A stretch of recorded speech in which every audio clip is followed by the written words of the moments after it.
বিলাসবহুল হোটেল, শান্তিপূর্ণ পরিবেশে নৈশভোজে ডোনাল্ড ট্রাম্প।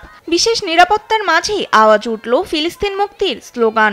নৈশভোজ মুহূর্তেই রূপ নিল বিক্ষোভে।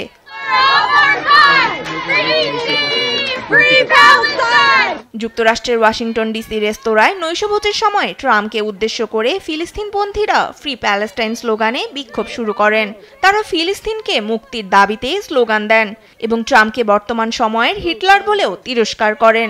গাজার বর্তমান পরিস্থিতি ও ইসরায়েলকে সহায়তার বিরুদ্ধে ক্ষোভ জানান। এ সময় নিরাপত্তা কর্মীরা তাদের বের করে দেয়। এত নিরাপত্তা কর্মী থাকা সত্ত্বেও আমরা ভেতরে ঢুকতে সক্ষম হয়েছি। তাদের শরীরে ফিলিস্তিনিদের রক্ত লেগে আছে। এমন গণহত্যা ইসরায়েলের পক্ষ নেওয়া বন্ধ করা উচিত।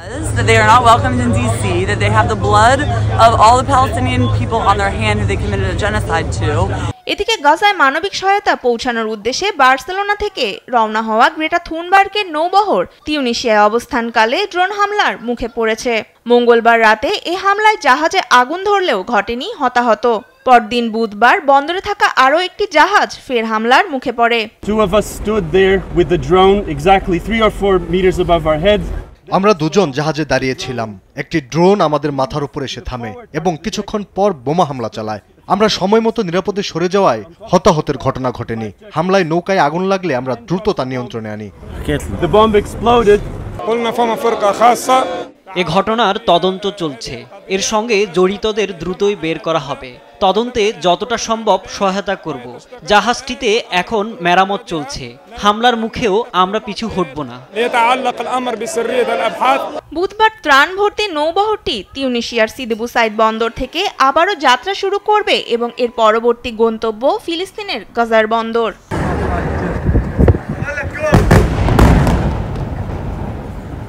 এদিকে বিশ্বের আহ্বানকে বুড়ো আঙ্গুল দেখিয়ে গাজা নগরীতে চলছে ইসরায়েলি বাহিনীর ধ্বংসযোগ্য হামলা। নগরীর অট্টালিকা লক্ষ্য করে বোমা হামলা জোরদার করেছে আইডিএফ।